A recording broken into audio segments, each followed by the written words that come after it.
All right, guys, so we're doing a little different today. We're actually going to have a roundtable with myself, Jacob Schepis from JPS Health and Fitness, and Steve Hall from Revive Stronger. The first half is going to be on this channel, and the second half I will have links below to Jacob's channel to finish off the interview. So I hope you guys enjoy. All right, so I'll start this off. Hey, everybody. We have Steve Hall from Revive Stronger and Jacob from JPS Health. And so just intro, obviously, we all kind of do similar things here. So we're all trainers. We all interview people who have been in the field for a long time. And we all got to talking, following each other on Instagram and whatnot. So we thought it would be cool to talk to each other and hear, feedback from one another, what we do differently, how we got into it. So welcome, guys. Glad to be here. Likewise, thanks for having us on, Dave.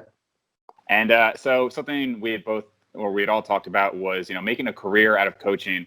And this is something that, I've coached people kind of offline for a while, but doing it online and making the channel and everything, something that I found really interesting was, people see it and they think, oh, well, I'll just, make a channel or I'll just coach people and it's so simple. But there's obviously a lot more to it. And I think one of the things that I really respect you guys and 3DMJ, really anybody who's doing this full time, is that there's so much competition and there's no real regulation on that. So obviously, my full-time career is a dentist and I do mostly surgeries now. But, for somebody to kind of compete with me in that realm, you have to at least do the 4 years of college, the 4 years of dental school, maybe a residency. And then I really am only competing with people within a few miles of me. But for you guys, it's anybody who works out and anybody really in the world because of the internet. So how have you guys found that competition? You go, Jake. All right. I guess in Australia, fitness is a very popular niche and industry, and personal training, the barrier to entry is quite low in Australia. I know the US, it's a little bit different, probably slightly more difficult, but in Australia, you can literally do an online course that takes no longer than 3 to 6 months, and you're fully qualified, depending on whether you do a full-time or part-time. But yeah, as you mentioned, obtaining your qualifications is not hard. And many coaches obviously obtain their qualifications merely because they have an interest in fitness or they work out, not necessarily because they want to be a coach or they're unsure. And in my role at JPS, for listeners who aren't familiar with what I do a lot of education for coaches. So I run mentorships specifically for coaches, and I oversee our coaches, and we've got 15 staff at the moment who are working with people in our facilities. So it's something that I've seen and observed in the industry, is that a lot of people come through and they usually start personal training because they're unsure of what they want to do. They like fitness, they like working out. It's often an in-between job between studies or something they want to be doing later down the track that they're not 100% sure about doing. And for that reason, they're just really unequipped to cope and deal with all of the challenges that coaches do face. And like you mentioned, it's a highly competitive industry and it's very fast paced. It moves really quickly.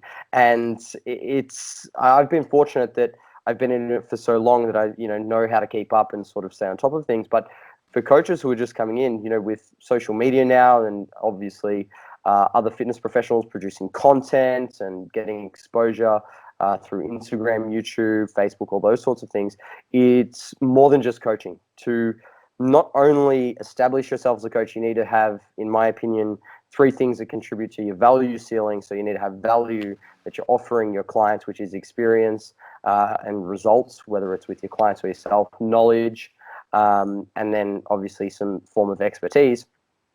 You need to be able to expose yourself and show off something that is different and unique. And it's quite hard to be unique and different when you've got so many people, spitting out the same or very similar content.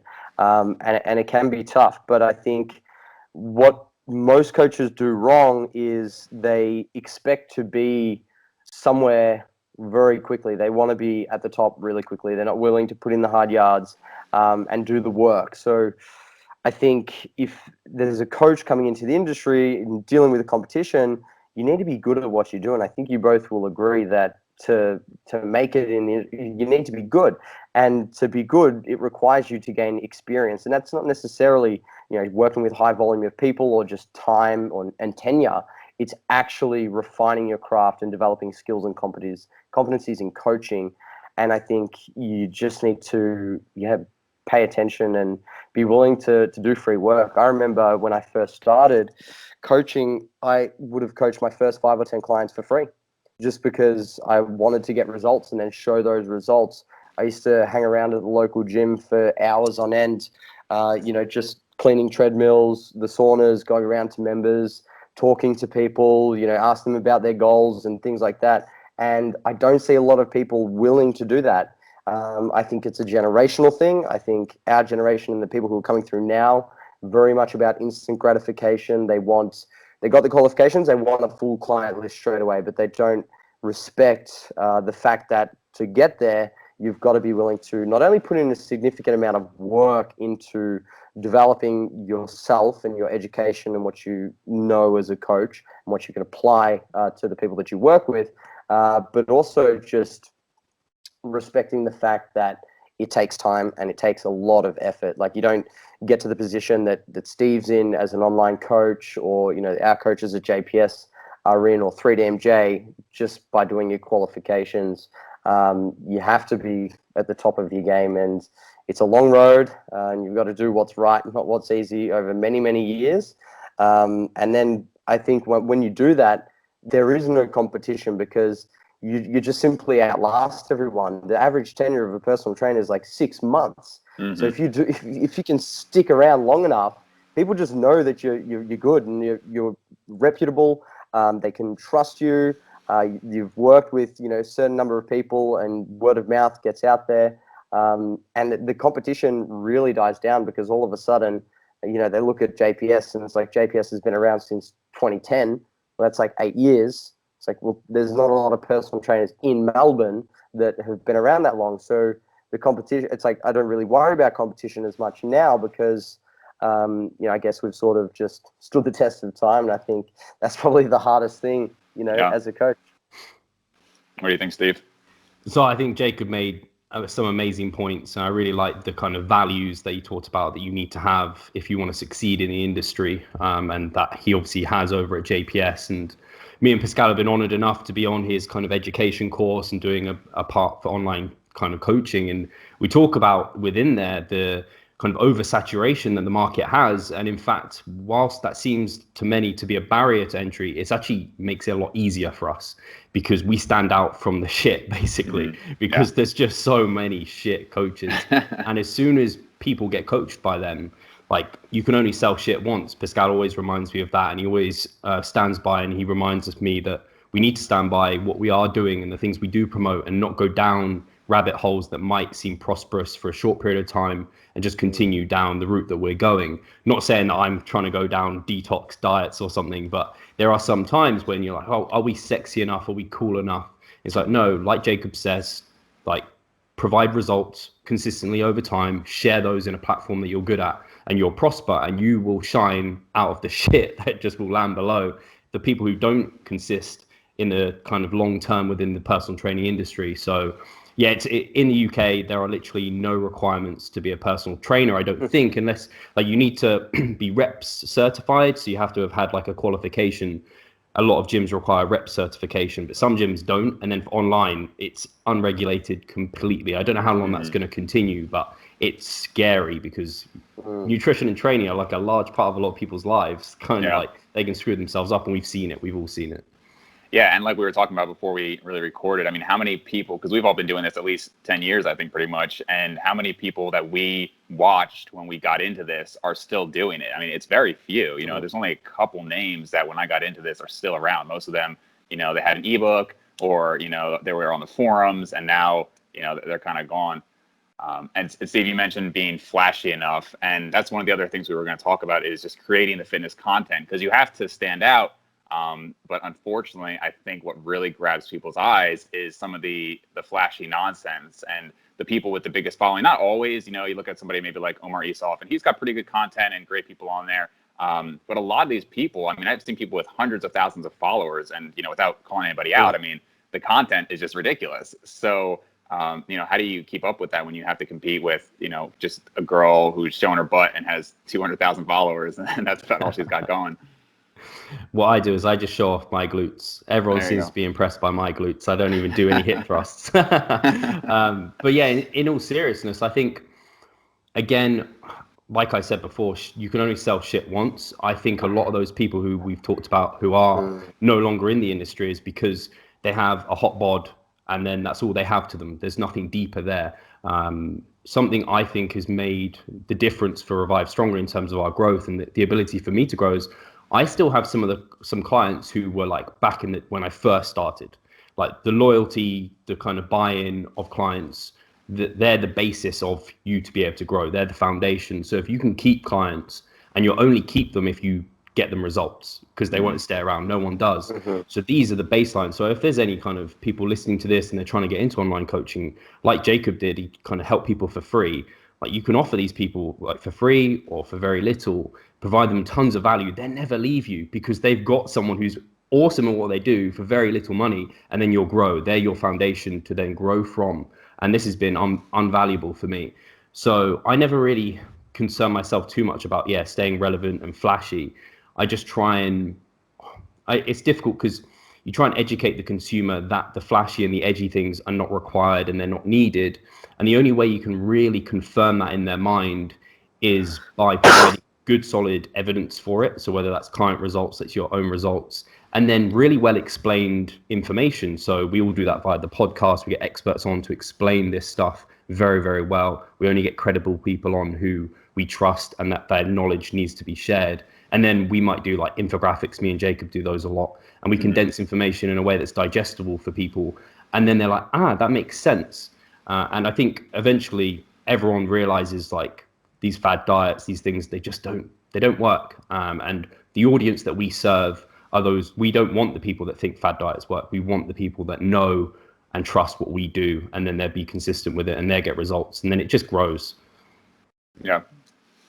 I agree with Steve. It's hard because you want to get noticed, and playing the long game is certainly difficult and frustrating, especially for new coaches.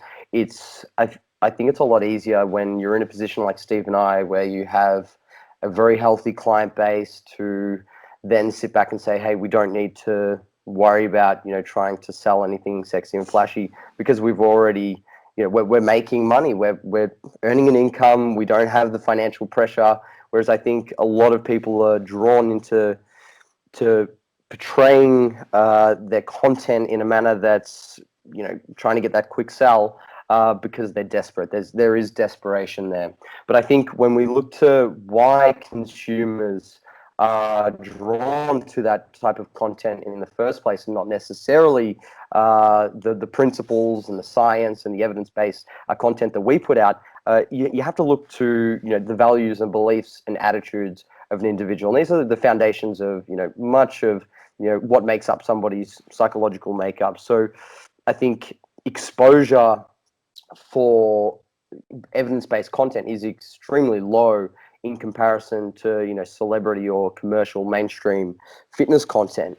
And the reason for this is that people value celebrities, and they value these people with good bodies, and they don't necessarily value striated glutes or somebody who's taken 10 years to develop their physique. They don't necessarily value what goes on behind the scenes to achieve that. They value someone who looks a certain way, lives a certain lifestyle, and they've done it in a relatively easy manner because to them, their enduring beliefs about what's important in life transcend through all the situations that they're going to be experiencing. And, putting in, 10 hours a week to their fitness isn't something that they necessarily value. So I think what we need to do as coaches or communicators of, quality information is to try to teach people, the value of science, playing the long game, and all these sorts of things, because that will then influence their attitudes and their behaviors and choices, and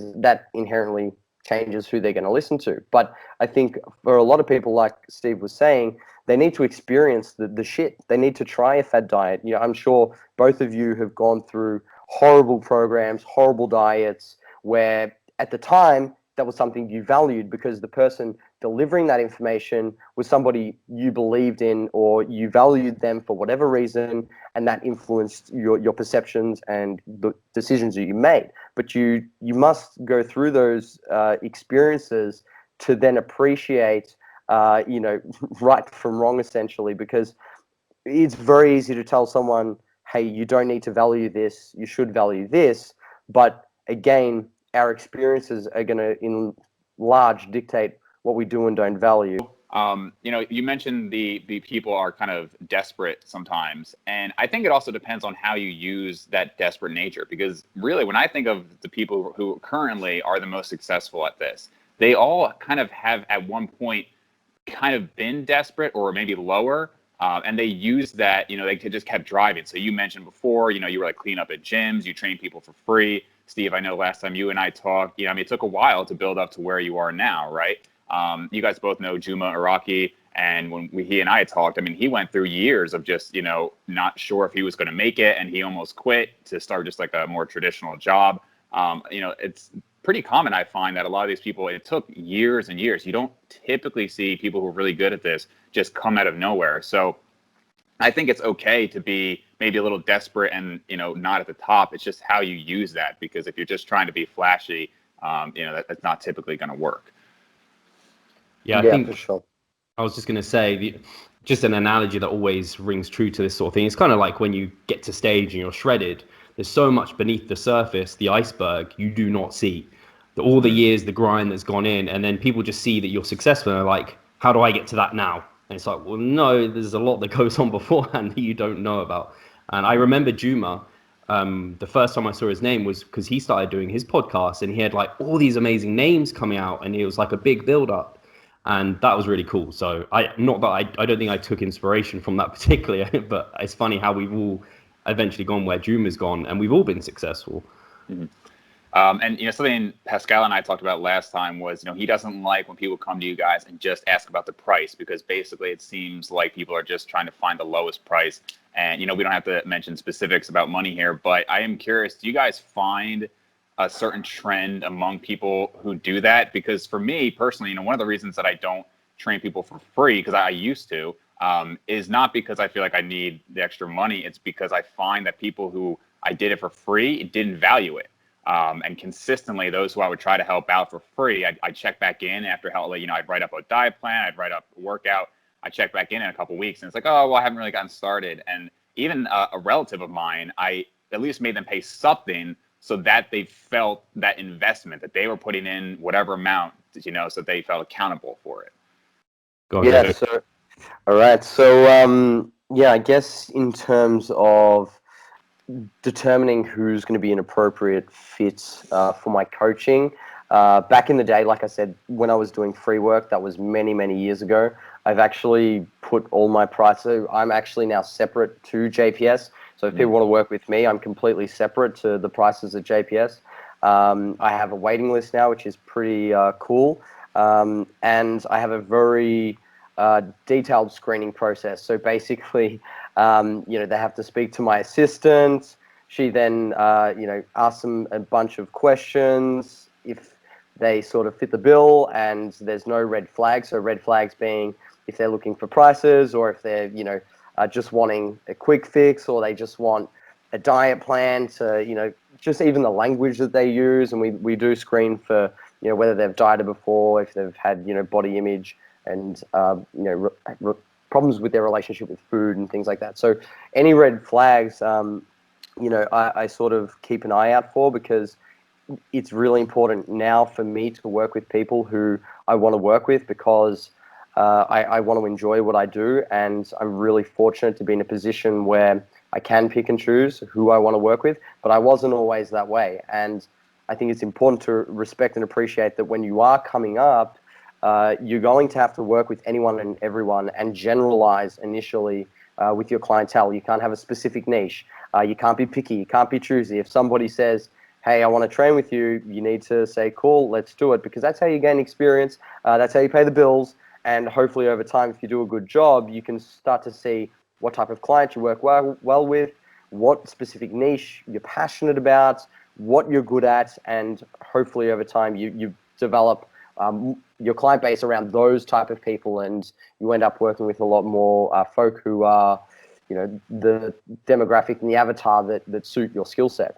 But in terms of, whether or not they value the coaching experience, I think initially anyone who reaches out values you to some degree. If they take the time to write you an email, give you a phone call, or set up a Skype, or come in for a consultation, to some degree they value what you have to offer. I think a lot of the problems that coaches face is their inability to get buy-in to what they need the client to do to get the results. And I think many coaches just work well with a certain type of person. For example, I know coaches who just work really well with people who are very analytical and numbers focused. Anyone who is a little bit more driven towards qualitative type approaches, or might need a little bit more tender love and care and emotional support, it's like it fucking doesn't work, right? And it's like the person can't value what they don't buy into, right? So I think making sure the client fits you, not just in terms of the type of goals that they have, and whether they're a bodybuilder, a power lifter, or general population, but just personality types as well. I think it's very difficult because we're working with humans. We're not working with computers, and it'd be great if we had a system to, determine what type of personality someone is, specifically, and who's going to be the right fit for us. But the reality is, to get someone to value you as a person and your coaching methodologies and your philosophies, I think a lot of it comes down to personality at the end of the day. And that's just luck of the draw sometimes. Like, I'm sure Steve and you, Dave, have worked with people who, initially they might be willing to pay you all the money in the world, but then they turn around, you just don't gel. And, you just don't fit with them, and it doesn't matter how much they're willing to pay. They could offer you double what you're willing to charge, but if you don't fit, you don't fit. So I think, yes, the respect for your time and effort in terms of a monetary and a fiscal nature is important, but I also think valuing you as a person, your philosophies, your approach, what you do, and just relating to you on a human level as to how you go about things and the way that you communicate, and translates what you need the client to do. Being able to think like a coach, but speak the language of the client is extremely important. For sure.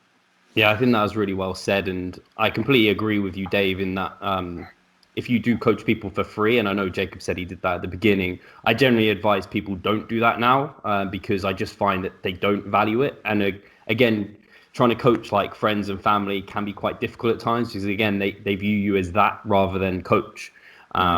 And that can be really difficult, because then they don't see you as kind of an authoritative figure, someone they have to be accountable to. It's just like your mate, which can, like, you obviously are friends on a level with your clients, but there is always the degree of your kind of, they look up to you, they look up to what you're saying. And so I think that's important for that accountability reason completely. And I have found, and like Jacob said, over time, the quality of, it's hard to say the quality of the person you're kind of coaching, but the person probably you're trying to reach towards and aim towards is always refining as you're going along. Even when I first initially brought Pascal on, which is over a year ago now, the type of person we were getting through, some people just weren't appropriate for online coaching. Whereas now everyone who signs up is like, it's almost like if you're going to have a consultation, you're going to get coaching. There's almost no question about it. Whereas before it was always like every single consult was like, we need to actually get this. Like, I need to sell. I need to kind of get my point across. Whereas now it's very much, they've been following us. They know the content. They know they want us as a coach. And that's the people we want to coach, because they have the best buy-in. They're going to get the best results. They're not going to have so many questions about things that are maybe unreasonable. They're not going to question every single philosophy and method, and they're going to trust in what we're providing them.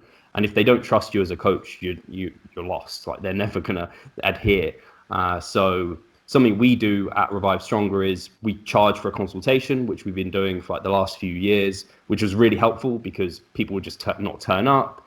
or they not actually want a coaching consultation. They just want to ask loads of questions. And it was just like, this is just not working. So we charge a small fee for consultations, which has been really helpful because that automatically, they value you, they value your time, which is fantastic. And then, we just disclose on the website that we don't give out prices because we don't want to be shopped around. We aren't like a product that is just like Nike or Adidas. It's every single coach, like all of us, are quite different in many ways. And we all have our own methods and ways of doing things and communication patterns that people will buy into. So I think that's important. Sure.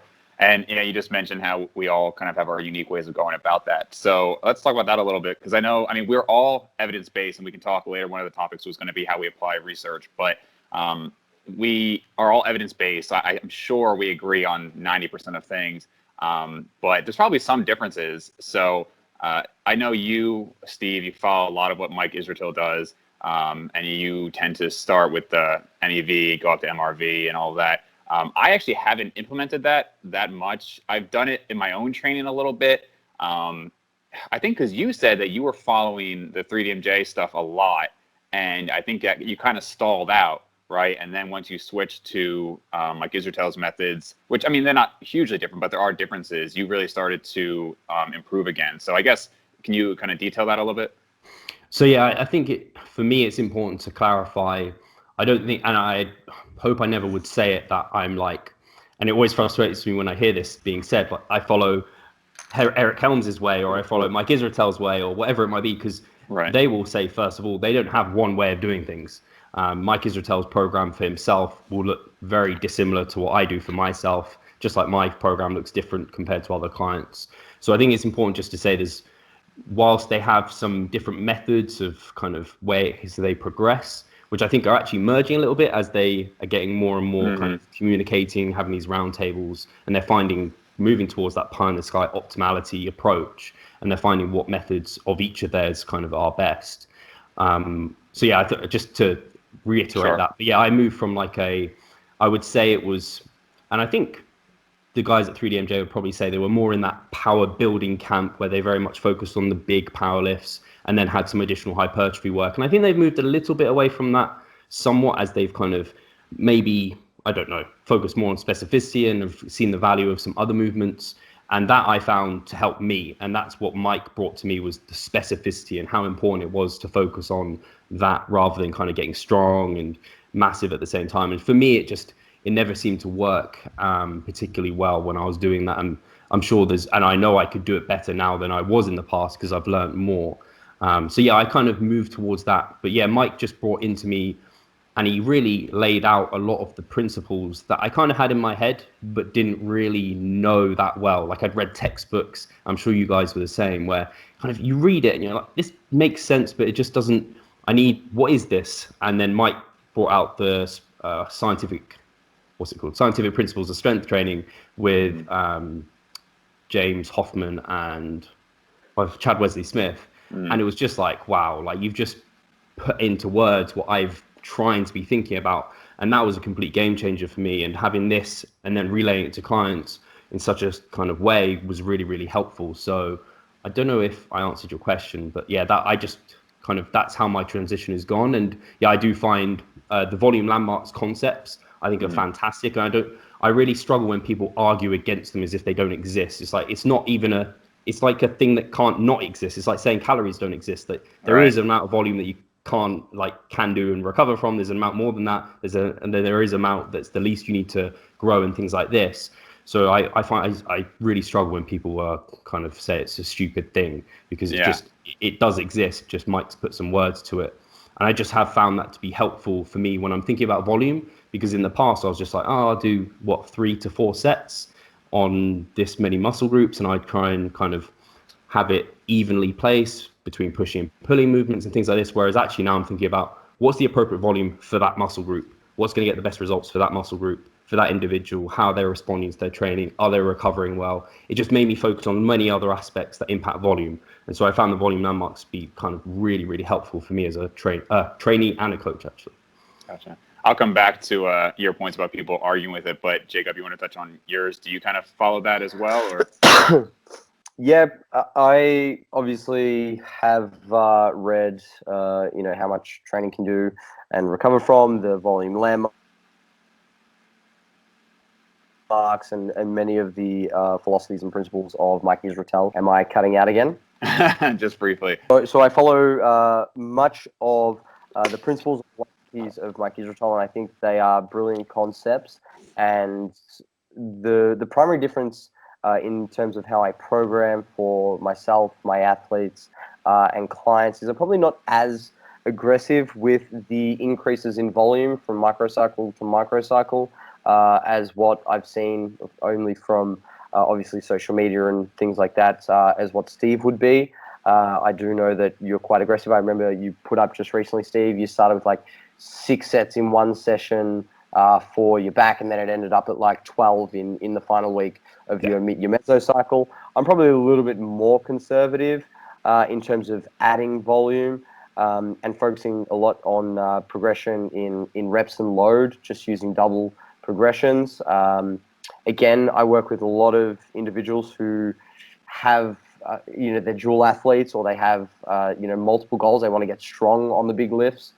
They also want to get big. So balancing that requires a little bit of a different approach to how you would go about programming someone who just purely wants to build muscle. That's when I would definitely start to employ some more of the Mike Israetel methodologies, for lack of a better phrase.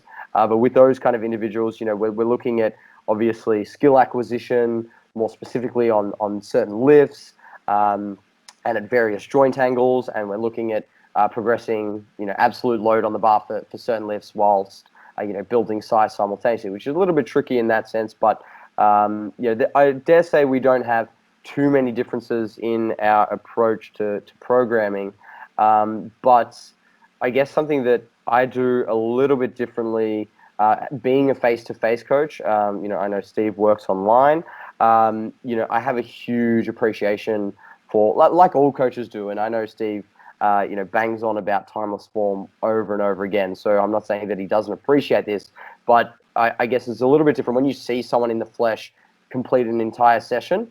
I just have a huge respect for human movements and how mobility, stability, strength, control, and coordination impact what we do in the gym. So when I work with someone new for the first time, my approach is not so much prioritizing the programming, so to speak. I'm very much trying to dial in their movement so that I can get them to be, a very competent lifter and mover in the gym, so that their longevity, with a barbell and in their sport, whatever that is there. It's not going to be something that they get hurt, and we're completely trying to, put a Band-Aid on things. I want to get people moving well, understanding movements, the basics, and then also, the details that, powerlifting has taught me, such as, learning to, put joints in certain positions, because that's what will influence, how muscles move, the importance of, having mobility as we go through, certain movements, and stability, and, all the different components of creating, stability through movement and whatnot. So, yeah, I guess my approach initially with clients is heavily predicated around the skill acquisition side of things. Something that I do a little bit differently with a lot of my clients, which, again, I work with people face to face, so I get to know their lifestyles really, really well. And many of my clients and athletes, it's a hobby, and they don't have hours and hours, per session to dedicate to their training. Like, I know Steve does, and probably what I do, owning a gym and being in a gym all the time. I can train at will, so to speak, even though I don't, because I always do other things. Is I incorporate myo reps, which I've found to be a really fantastic tool for people who are time poor. Obviously, err on the side of caution, but it's something that I found really effective to be able to accumulate more volume in shorter periods of time. Similarly, I like cluster sets, and Brian Miner actually introduced me to it's a bit of a variation of myo reps. So instead of taking, 15-second rest and performing your next myo rep set, and so on and so on, you take 45 to 60 seconds. after your activation set, so a little bit longer, and you can get a few more reps, so you're getting even more volume under fatigue conditions. So I use that as well, and also a lot of antagonist supersets. I find those really effective for a lot of my clients. And again, this is probably isn't a point that we differ on. I'm sure you'll all agree to these things, but I guess it's just something that not many people will be familiar with my programming. If I have clients who, I know they're going to be dedicating 20, 30 minutes to squatting, and then, say 15, 20 minutes to doing their RDLs. And then they might have, a single leg, quad dominant movement. And I want to get some additional leg extensions and hamstring curls in. Well, that's like a 90-minute workout. I'll superset their leg extensions, their hamstring curls.